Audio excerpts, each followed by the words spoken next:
हर हर महादेव दोस्तों, आप सुन रहे थे मेरे साथ मैं तेरी हीर भाग 28। वंश पूर्वी की बिल्डिंग के सामने सड़क के उस पार जाकर खड़ा हो गया।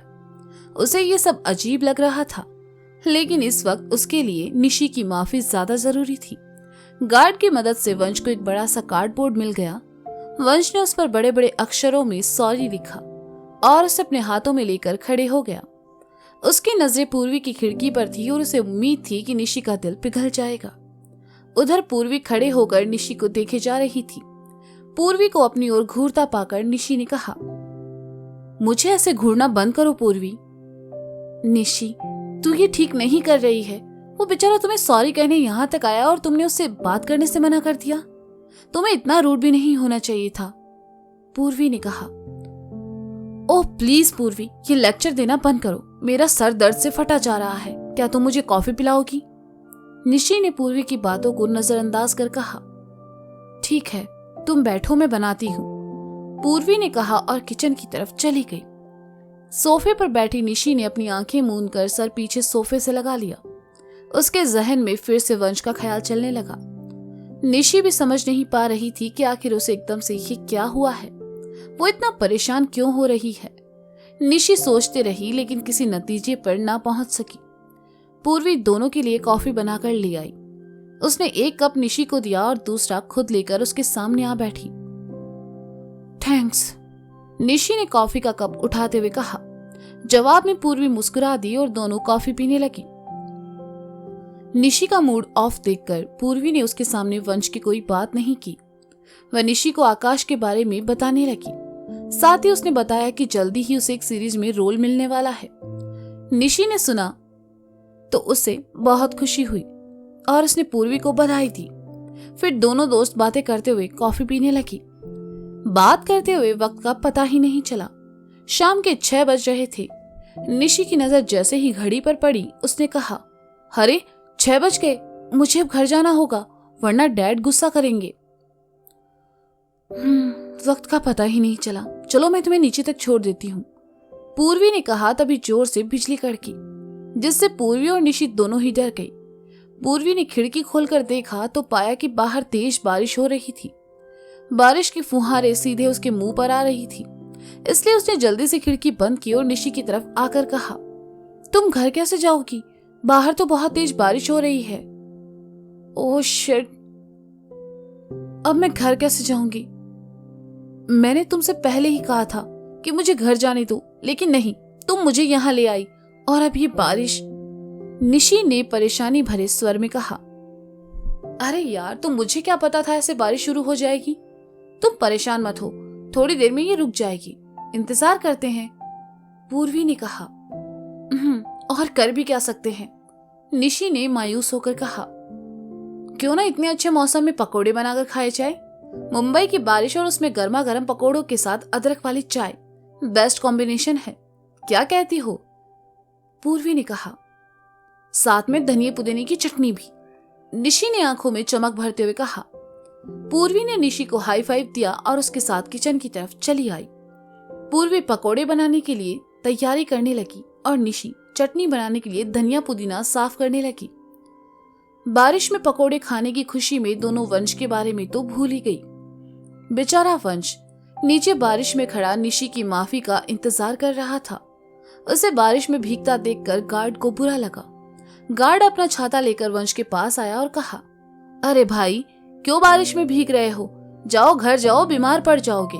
वैसे भी मुंबई की लड़कियों का कोई भरोसा नहीं है, वो कब किसको पहचानने से इनकार कर दे। ये मुंबई की बारिश है, इतनी जल्दी नहीं रुकेगी। मेरी बात मानो, घर जाओ। वंश ने गार्ड की बात पर कोई ध्यान नहीं दिया और बोर्ड को हाथों में पकड़े वैसे ही खड़ा रहा। उसकी नजरें पूर्वी की खिड़की के ऊपर थी। गार्ड ने वंश को समझाया, लेकिन वंश ने उसकी बात नहीं सुनी। वह अपना सब्र और निस्सी का गुस्सा एक साथ आजमा रहा था। बारिश तेज होने की वजह से गार्ड वहां से चला गया। निशी और पूर्वी अभी किचन में काम कर ही रही थी कि तभी निशी का फोन बजा। निशी ने देखा फोन नवीन का है तो उसने फोन उठाया और अपने कान से लगा लिया। निशी, कहाँ हो बेटा? तुम अभी तक घर नहीं आई। क्या तुम सुबह वाली बात को लेकर गुस्सा हो? अगर गुस्सा हो तब भी घर आ जाओ। मुझे तुम पर इस तरह से गुस्सा नहीं करना चाहिए था। नवीन ने चिंतित होते हुए कहा। डैड, मैं पूर्वी के फ्लैट पर हूँ। मैं घर आ ही रही थी कि यहाँ बारिश शुरू हो गई।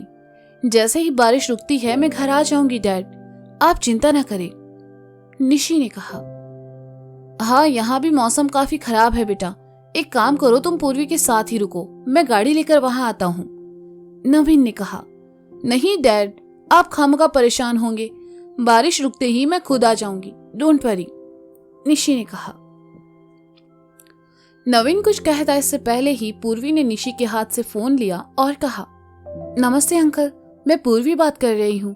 एक्चुअली यहाँ बहुत तेज बारिश हो रही है और ये कब रुकेगी इसका कुछ पता भी नहीं है। If you don't mind uncle, क्या आज रात निशी मेरे घर ही रुक जाए? कल सुबह मैं खुद इसे घर छोड़ दूंगी, प्लीज अंकल। पूर्वी निशी की बहुत अच्छी दोस्त है, ये बात नवीन जानता था और अक्सर पूर्वी निशी के साथ उसके घर पर रुक जाया करती थी। नवीन को पूर्वी पर पूरा भरोसा था, इसलिए उसने कहा, अगर निशी वहां रुकना चाहे तो कोई दिक्कत नहीं है, तुम दोनों अपना ख्याल रखना बेटा। थैंक यू अंकल, आप बहुत स्वीट हैं, थैंक यू सो मच, पूर्वी ने खुश होकर कहा और फोन काट दिया। तुमने डैड से मेरे यहाँ रुकने की बात क्यों कही? निशी ने हैरानी से पूछा। क्यों, मेरे साथ मेरे घर में रहने में तुम्हें कोई दिक्कत है? पूर्वी ने आंखें दिखाते हुए पूछा। नहीं, लेकिन अगर मैं यहाँ रुकी तो मुझे पता है तुम ना खुद सोने वाली हो ना मुझे सोने दोगी, निशी ने वापस किचन की तरफ जाते हुए कहा। वो तो है, वैसे अच्छा है ना, इसी बहाने हम दोनों ढेर सारी बातें कर लेंगे और नई सीरीज भी देख लेंगे। और वंश, कहते कहते पूर्वी एकदम से रुक गई। निशी ने वंश का नाम सुना तो कहा, क्या कहा तुमने? वंश? तुमने वंश कहा ना? वंश? कौन वंश? मैंने कहा हम नई सीरीज देखेंगे और पकौड़े भी एंजॉय करेंगे। तुम उसके बारे में कुछ ज्यादा ही सोच रही हो, इसलिए तुम्हें हर बात में उसी का नाम सुन रहा है।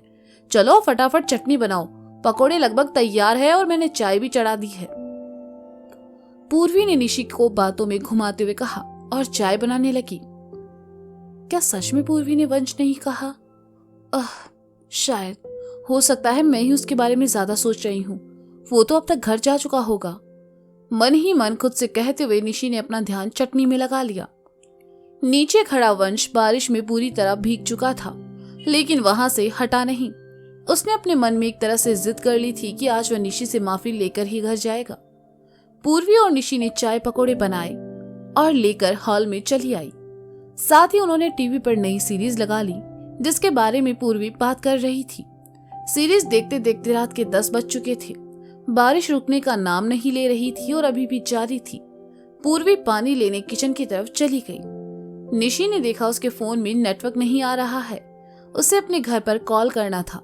अपना फोन लेकर वह खिड़की की तरफ चली आई। बाहर का मौसम देखने के लिए उसने खिड़की खोल दी। फोन से नेटवर्क अभी भी गायब था। बारिश की ठंडी फुहारें आकर निशी के चेहरे पर पड़ी तो उसने अपनी आंखें मूंद ली। निशी ने धीरे से अपनी आंखें खोली तो नजर सामने सड़क पर खड़े वंश पर चली गई, जो कि बारिश में बुरी तरह से भीग चुका था। वंश ने जैसे ही निशी को खिड़की पर देखा तो उसका दिल धड़क उठा। वह हल्का सा मुस्कुराया। उसे लगा निशी उसे माफ करने के लिए वहां खड़ी है, लेकिन निशी का गुस्सा शायद वंश को लेकर अभी भी कम नहीं हुआ था। इसलिए वह कुछ देर खिड़की के पास खड़ी वंश को देखती रही और फिर नजरें घुमा ली।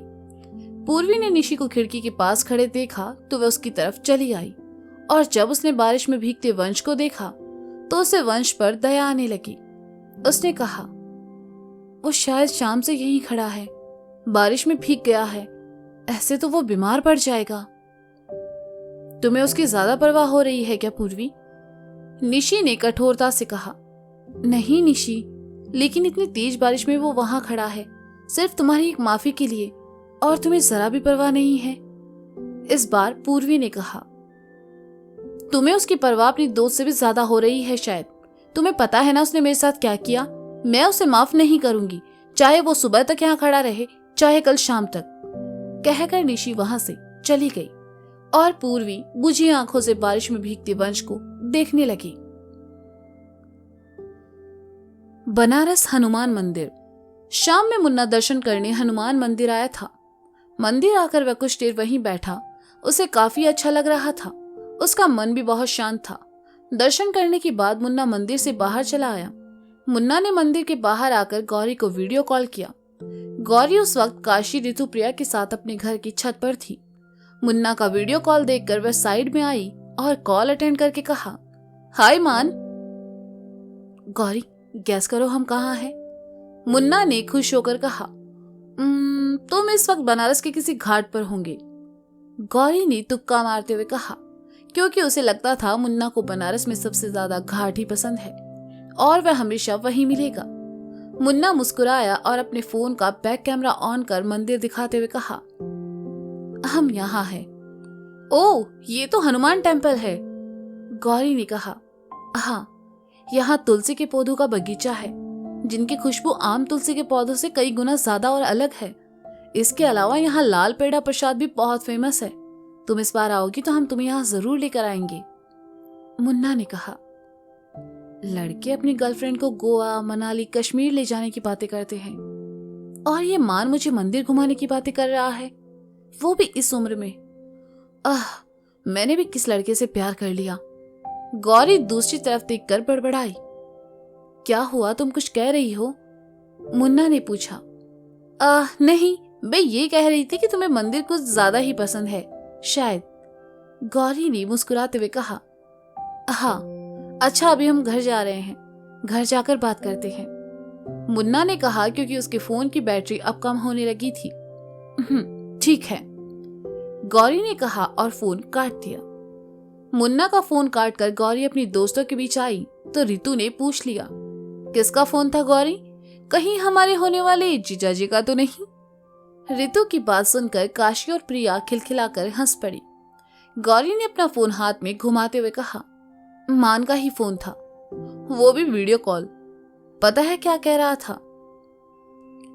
क्या कह रहा था? प्रिया ने बहुत ही प्यार से पूछा। वो बनारस के किसी मंदिर में था। उसने बताया कि वो मंदिर आया है दर्शन करने और अगली बार जब मैं बनारस जाऊंगी तो वो मुझे भी वहां लेकर जाएगा क्योंकि वहां का प्रसाद बहुत फेमस है। गौरी ने कहा, हाउ स्वीट। यार काशी, तेरा भाई कितना स्वीट है यार। आज के टाइम में जहाँ लड़के क्लब और डिस्को जाते हैं वहां तुम्हारे मुन्ना भैया मंदिर जाते हैं। सच में बहुत अलग है यार वो। रितु ने कहा, आखिर हमारे मुन्ना भैया हैं ही सबसे अलग, क्यों गौरी? काशी ने गौरी की तरफ देखकर शरारत से कहा, हाँ, इतने अलग हैं कि बुढ़ापे से पहले ही मैं उसके साथ अपने सारे पाप धो लूंगी। गौरी ने कहा तो सब हंस पड़ी।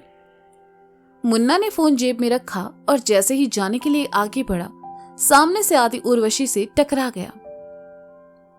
लगता है किस्मत बार बार हमें मिलवाने की कोशिश करती है, तभी तो तुम बार बार आकर मुझसे टकरा जाते हो। उर्वशी ने प्यार भरी नजरों से मुन्ना को देखते हुए कहा, माफ करना, हमने ध्यान नहीं दिया। रही किस्मत की बात, तो हमारी किस्मत इतनी बुरी भी नहीं है कि हमें बार बार आपसे टकराना पड़े। मुन्ना ने बिना उर्वशी की तरफ देख के कहा, बनारस में मेहमानों से ऐसे बर्ताव किया जाता है? उर्वशी ने मुन्ना के गाल पर अपनी उंगली घुमाकर कहा। मुन्ना ने उर्वशी का हाथ साइड में किया और उसकी तरफ देखकर कहा, मेहमान आप हमारे पापा की हैं, हमारी नहीं। कहकर मुन्ना वहां से चला गया और उर्वशी उसे जाते हुए देखती रही। मुन्ना को लेकर उसकी आंखों में आकर्षण साफ नजर आ रहा था, जिसे वह चाह कर भी नहीं रोक पा रही थी। तो आखिर ये उर्वशी क्या चाहती थी मुन्ना से, ये तो जानने को मिलेगा आगे के भागों में। तो ये था मैं तेरी हीर भाग 28। इसका अगला ही भाग जल्द ही सुनेंगे आप मेरे साथ। अब तक के लिए शुक्रिया, बाय। और पता नहीं क्यों मेरी जबान लड़खड़ाने लगी है। शुक्रिया, बाय, अपना ख्याल रखे और हाँ, सुनते रहिए मैं तेरी हीर मेरे साथ।